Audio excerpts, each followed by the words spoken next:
छम्मक छल्लो, क्या नाम है तेरा? मुमताज। आहा, चल ताजमहल बनाते हैं। रोकड़ा है? कितने लेगी? 3000। 3000 तो बहुत है रे। अबे झंडू, ताजमहल बनाने की बात करता है और तेरे पास 3000 भी नहीं है। चल निकल यहाँ से। अरे अरे नाराज क्यों हो रही है? चल 1000 देता हूँ। मैं क्या तुझे 1000 वाली लगती हूँ? एक बार सही से देख तो मुझे। 3000 लेती हूँ लेकिन मजा 30,000 का देती हूँ। तो 1000 लेके 10,000 का मजा देना, मुझे चलेगा। अबे झुमरू, निकल यहाँ से। बड़ा आया, 1000 रुपए में ताजमहल बनाएगा। जा यहाँ से।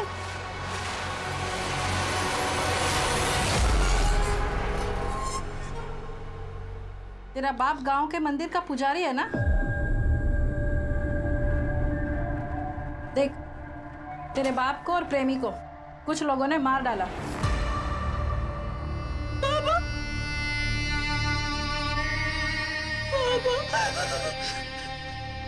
देख, तेरे जैसी अनाथ नौजवान लड़की को दुनिया वाले नोच खाएंगे।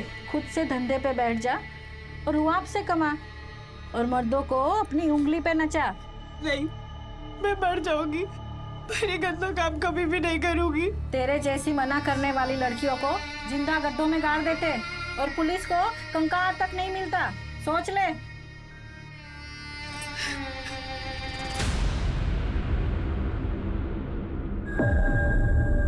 कितना लेगी? 5000। उस दिन तो 3000 में आई थी। तो उस दिन बाइक पे आया था ना, आज कार में आया है, इसलिए 5000। चल ठीक है, आप बैठ।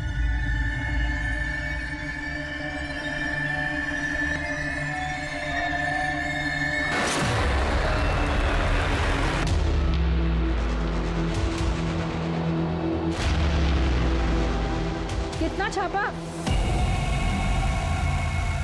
5000 पे गई थी लेकिन इतना खुश कर दिया कि 7000 ले आई। ए जुग जुग जियो मेरी बच्ची, बड़ा अच्छा हुनर पाया है तूने।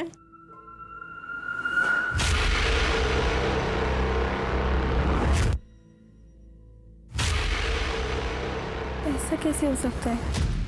वो तो उसे तुम लोगों ने। क्या बड़बड़ा रही है? देख, तेरा पुराना सेठ आ गया। इस समय? अरे बीवी से झगड़ा हुआ होगा, तेरे पास आके दिल हल्का करेगा। जा, क्या होता है? जाके सेठ का दिल बहला।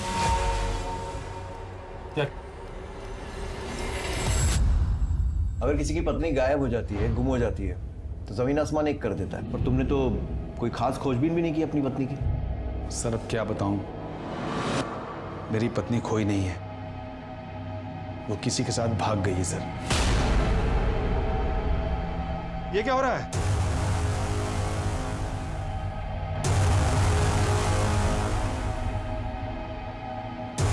पूजा, ये क्या हो रहा था? पूजा, पूजा गलत है ये। तुम मेरी बीवी हो, मेरे बच्चे की माँ हो। और नहीं, मुझे बहुत नींद आ रही, मैं सोने जा रहा हूँ। गुड नाइट पापा, गुड नाइट मम्मा। तुम भी खा लो।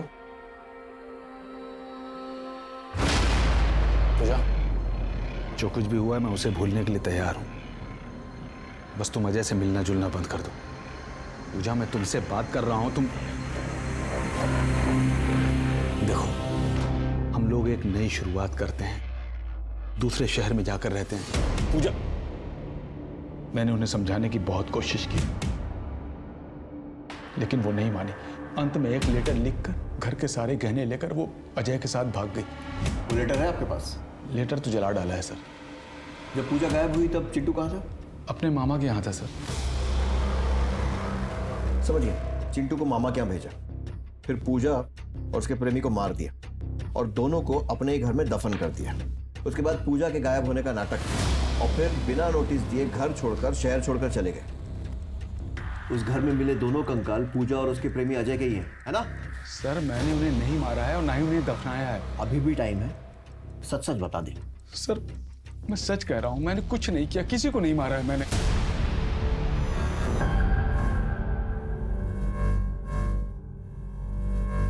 लगता है इन्हें किसी बात का गहरा सदमा लगा है। मैं कुछ दवाइयाँ लिख देता हूँ, लेकिन अगर इनके मन से डर नहीं गया तो उन्हें ठीक होने में वक्त लगेगा। सर बीवी के सपने में कंकाल आ रहे हैं, उसे मायके जाने की परमिशन दीजिए। मेरा सर डॉक्टर का सर्टिफिकेट। आपको पता है ना आपके घर में कंकाल मिले हैं 2। जब तक इन्वेस्टिगेशन पूरी नहीं हो जाती कोई कहीं नहीं जाएगा। मैं रुकता हूँ ना सर यहाँ पर। वैसे ही मेरी बीवी का उन कंकालों से कोई लेना देना नहीं है सर। अगर होता तो वहाँ खुदवाती ही क्यों। ठीक है, उनको जाने की परमिशन दे रहा हूँ, लेकिन तुम शहर छोड़कर कहीं मत जाना। Okay sir. सर कंकालों की पोस्टमार्टम रिपोर्ट आ गई है सर। पहला कंकाल आदमी का है और दूसरा किसी औरत का। उनकी एज और टाइम ऑफ डेथ? सर इसको समझना थोड़ा कॉम्प्लिकेटेड प्रोसेस है, इसमें थोड़ा टाइम और लगेगा। रिक्वेस्ट करो, देखो जल्दी कर सकें तो। सर, उस बिल्डिंग के पुराने रिकॉर्ड्स मैंने अच्छे से चेक कर लिए। 15 साल पहले वो बिल्डिंग जब बन रही थी तब 2 बार स्लैब गिरा था। फिर उसके कुछ ही दिनों बाद एक मजदूर और उसकी बीवी की कंस्ट्रक्शन साइट से मिसिंग होने की रिपोर्ट बाकी के मजदूरों ने लिखवाई थी। और फिर उसके कुछ ही दिनों बाद उन लोगों ने मिसिंग कंप्लेंट वापस भी ले ली थी। ये सब जानने के बाद उस समय के पीआई को जब शक हुआ और उन्होंने इन्वेस्टिगेट करना शुरू किया तो पता चला कि बिल्डर ने जबरदस्ती मजदूरों को मिसिंग रिपोर्ट वापस देने के लिए मजबूर किया था। 2 बार बिल्डिंग का स्लैब गिरा और उसके बाद 2 मजदूर, एक आदमी एक औरत गायब हो गए। कहीं ऐसा तो नहीं है कि किसी अंधविश्वास के कारण बिल्डर ने कुछ बली वली वाला कांड किया हो?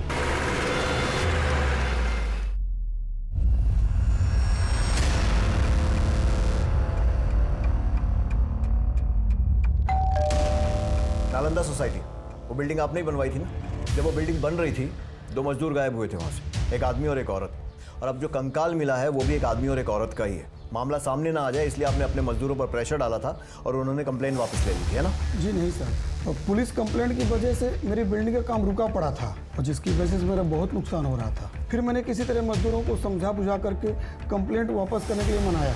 अपने गायब मजदूरों का नाम बता दीजिए। इतना पुराना रिकॉर्ड कौन रखता है सर? ये मजदूर हैं, कहीं 2 पैसा अधिक मिला यहाँ काम छोड़ के वहाँ चले जाते हैं। जब वो बिल्डिंग बन रही थी तो 2 बार उसका स्लैब गिरा था। कहीं ऐसा तो नहीं अंधविश्वास के कारण उन दोनों की नरबली दे दी गई हो? अरे सर, मैं धर्म कर्म करने वाला पंडित व्यक्ति हूँ और मैं बिल्डिंग का फाउंडेशन खुद खड़े रह करके वहाँ पर बनवाता हूँ और मेरी बिल्डिंग में ऐसा कांड हो ही नहीं सकता। आपकी बिल्डिंग में क्या कांड हुआ है और कैसे कैसे कांड हो सकते हैं वो हम पता लगा लेंगे, लेकिन एक बात ध्यान रखिए, अगर ये पता लगा ना कि इसमें आपका जरा सा भी हाथ है, आपकी खैर नहीं। सर चोरत पुलिस स्टेशन से खाई में गिरी कार और मिसिंग डेड बॉडीज की फाइल आ गई है। करेक्ट, मनीष मिश्रा की गाड़ी खाई में गिरी थी और कार में मनीष और मीना की चप्पलें मिली थी, लेकिन दोनों की डेड बॉडीज नहीं मिल पाई थी। और भूषण मनीष का बिजनेस पार्टनर था और मनीष के मरने के बाद सारा का सारा बिजनेस भूषण के नाम हो गया। मार क्यों रहे साहब? जिस फ्लैट में कंकाल मिले थे उसके ऊपर पहले फ्लोर पे भूषण रहता है, जानता है उसे? हाँ साहब। भूषण उस फ्लैट में गया था जहाँ कंकाल मिले थे कभी भी? याद नहीं साहब। देख, केस उलझता जा रहा है और मेरा दिमाग भी। सच बता और जल्दी बता। याद आया साहब। एक बार भूषण को अपने घर फर्नीचर का काम करवाना था तो उसने अपने बीवी बच्चों को 8 दिन के लिए मायके भेज दिया और अपना सारा सामान नीचे फ्लैट पे शिफ्ट किया। मैंने चाबी दी थी। अब बता रही है, कब दी थी चाबी? परेश जी के फ्लैट छोड़ने के बाद और पंकज जी के फ्लैट लेने से पहले। परेश ने नवंबर 2014 में फ्लैट छोड़ा था और पंकज ने जनवरी 15 में फ्लैट लिया था, तो दिसंबर 2014 में फ्लैट खाली था, तब दी थी चाबी? हाँ साहब।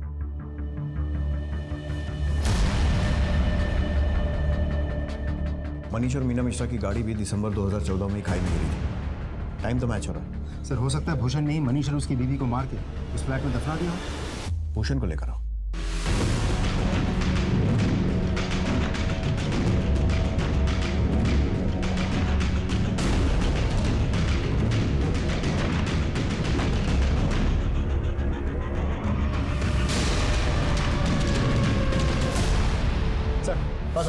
भूषण बिना किसी को कुछ कहे गायब हो गया। उसका फोन भी स्विच ऑफ आ रहा है। कि भूषण उन कंकालों के बारे में कुछ ना कुछ तो जरूर जानता है। अपने सारे खबरियों को एक्टिवेट करो और सारी पुलिस थानों में उसकी फोटो भेजो और उसका मोबाइल भी सर्विलेंस पे डालो। सर। हेलो जय हिंद सर, आपके एरिया पे बाईपास रोड पर एक डेड बॉडी मिली है। क्या?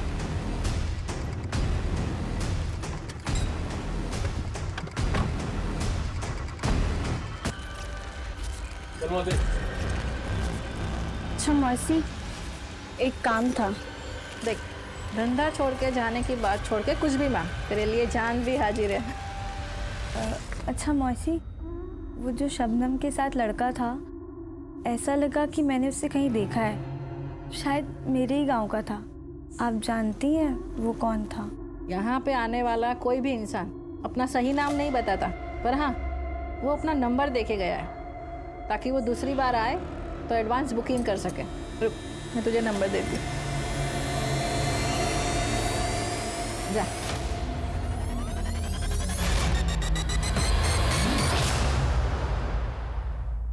हेलो सुनील। रचना। सुनील, तुम जिंदा हो? मुझे लगा तुम्हें तो डकैतों ने। मुझे तुम्हारे प्यार और दुआओं ने बचा लिया रचना। तुम कहाँ हो सुनील? मैं तुमसे मिलना चाहती हूँ। मैं भी तुमसे मिलना चाहता हूँ, तुम जल्दी आ जाओ, मैं तुम्हें अभी एड्रेस मैसेज कर रहा हूँ। हो गई बात तेरे गांव वाले से? कमलेश का मोबाइल लोकेशन इसी है। तुमको क्या जवाब दूंगा? क्या छिपा रही है? नहीं। क्या छिपा रही है? पैसे चोरी करके भाग रही है तू? नहीं नहीं नहीं। चल दिखा। अरे चल। अरे छोड़ से गई।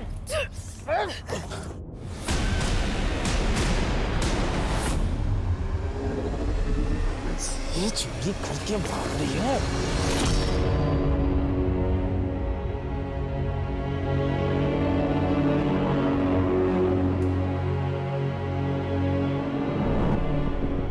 Sir Paresh Indore palace hotel में रुका था, वहाँ का सीसीटीवी फुटेज मिल गया सर। परेश इस आदमी के साथ बाहर निकला और उसके बाद परेश का मर्डर हो गया। पता लगाना पड़ेगा ये आदमी कौन है। अपने पैन डेटा, आधार डेटा और हमारे रिकॉर्ड्स सबसे चेक करो, कहीं ना कहीं से तो उसकी कुंडली जरूर निकलेगी।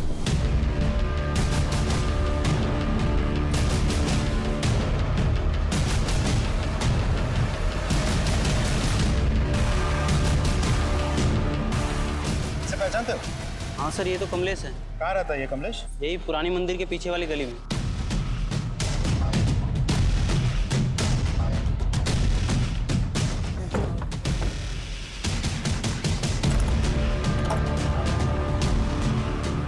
सुनो जरा, इधर आओ।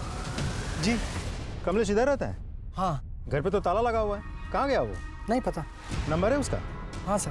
नंबर ले लो। Okay sir.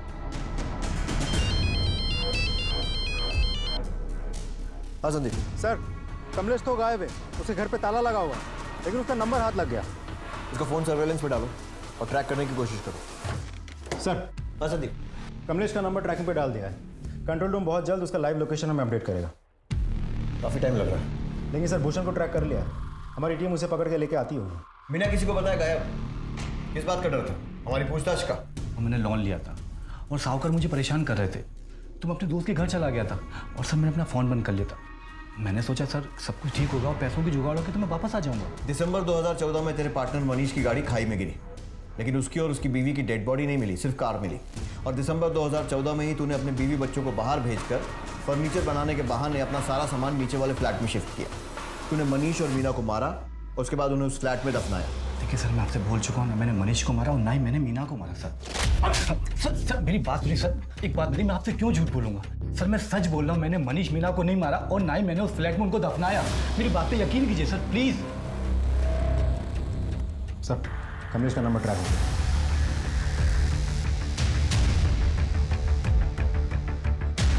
सर, कमलेश का मोबाइल लोकेशन इसी एरिया में दिखा रहा है। जीपीएस ट्रैक करते रहो।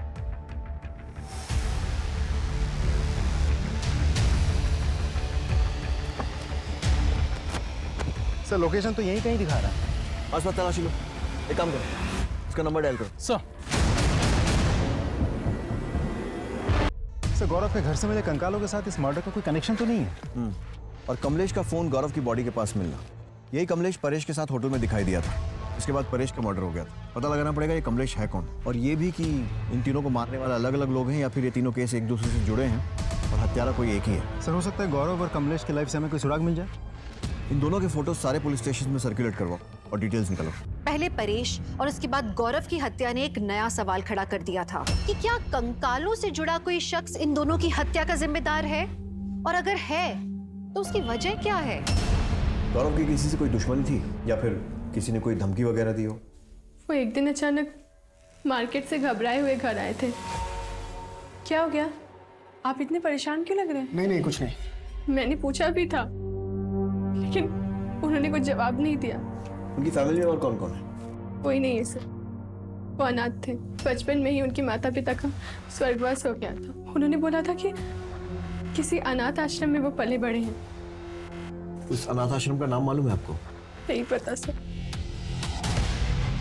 देखिए, गौरव की बॉडी हम आपको पोस्टमार्टम के बाद ही दे पाएंगे।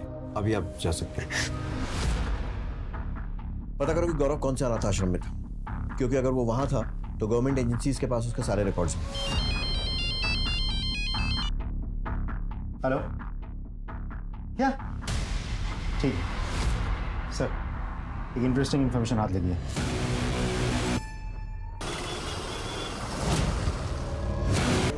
सर, गौरव की फोटो हूबहू एक आदमी से मिलती है जो 6 साल जेल काट चुका है, लेकिन जेल रिकॉर्ड्स में उसका नाम प्रसाद है।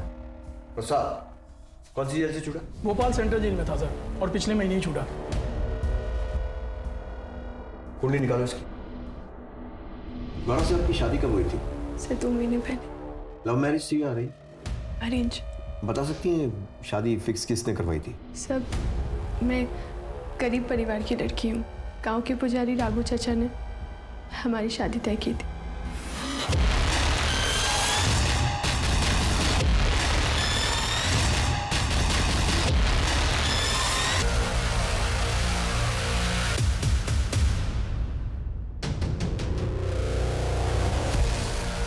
चलिए चलिए चल शुरू हो जाए। बताता हूँ सर, बताता हूँ सर। मेरे और मेरे पिता की मंदिर की संपत्ति पर काफ़ी सालों से नज़र थी। मेरे ताऊ और उनकी बेटी हमारे रास्ते का रोड़ा बनी हुई थी। रचना को ठिकाने का लगाने के लिए मेरे पिता ने उसके बालों में जटा बनाई और मंदिर की पुजारन न बनने के बजाय उसे दासी बनने पर मजबूर किया। रचना अपने प्रेमी सुनील के साथ डकैतों का बहाना करके गांव से भाग जाना चाहती थी। वो सुनील मेरा पालतू था, उसने मुझे पूरा प्लान बता दिया। फिर मैंने नहले पे धैला फेंका सर। मैंने असली डकैतों से रचना को किडनैप करवाया और उसके बाप की हत्या कर दी और मंदिर पे अपना अधिकार बना लिया। इसके एवज में सुनील ने मुझसे मंदिर की मूर्ति मांगी। मैंने सोचा कि ये पीतल की पुरानी मूर्ति में रखा ही क्या है, और मैंने दे दी उसको। फिर एक दिन मुझे सुनील का फ़ोन आया और उसने मुझे बताया कि रचना जिंदा है, और तब तक मुझे पता चल चुका था कि मूर्ति बहुत कीमती है। मैंने सोचा कि शहर जाके रचना को ख़त्म भी कर दूंगा और सुनील से अपनी मूर्ति भी वापस ले लूँगा। वहाँ शहर में सुनील परेश शाह के घर में नौकर था। घर में कोई नहीं था और वहाँ पे टाइल्स का काम चल रहा था, और सुनील ने रचना को फ़ोन करके बुलाया और मुझे सौंप दिया।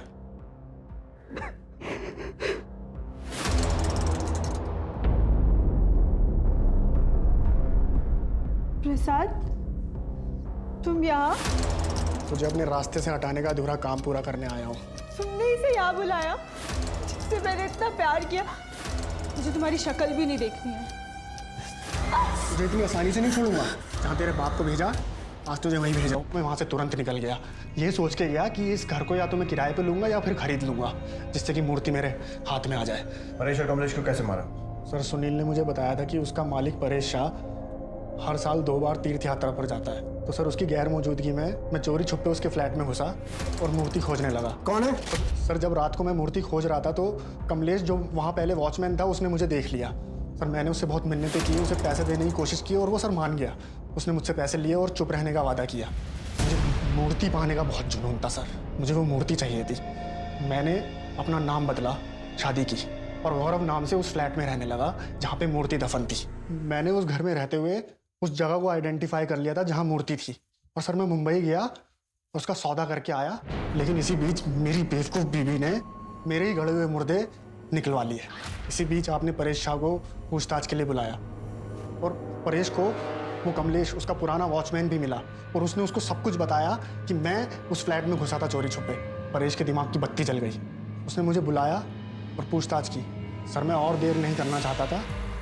मैं सामान लेने के बहाने उस फ्लैट में गया और मूर्ति निकाली, और परेश को मिलने के बहाने बुलाया और उसको वहीं मार दिया। फिर मैंने सर कमलेश को मारा, क्योंकि मैं कोई गवाह और कोई सबूत नहीं छोड़ना चाहता था।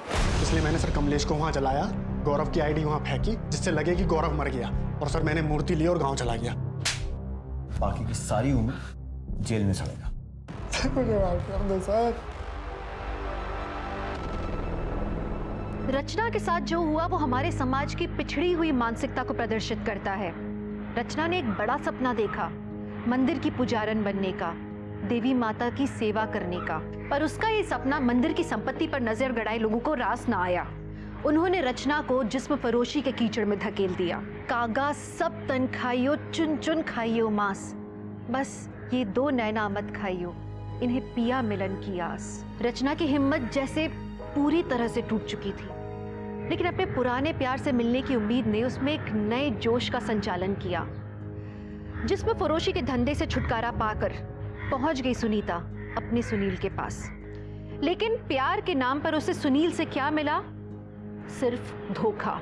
सोचिए, अगर रचना और उसके पिता सतर्क होते तो उसके चाचा और चचेरे भाई मंदिर को हथियाने में कभी सफल नहीं हो पाते। उनका व्यवहार दस्तक था आने वाले संकट का। रचना अगर आंख मूंद कर सुनील से प्यार न करती तो उसे कभी धोखा नहीं मिलता। वहीं परेश को भी खतरे की दस्तक मिली थी जब उन्हें कमलेश ने गौरव के बारे में बताया था। अगर वो लालच न करके सीधे पुलिस के पास जाते तो आज वो जिंदा होते। तो चलिए, मैं दिव्यांका त्रिपाठी दहिया अब लेती हूँ आपसे विदा। कल फिर मिलूंगी आपसे एक नए केस के साथ। देखते रहिए क्राइम पेट्रोल, सतर्क, विमेन अगेंस्ट क्राइम। एक औरत पे वार, अब हर औरत का भार। जय हिंद।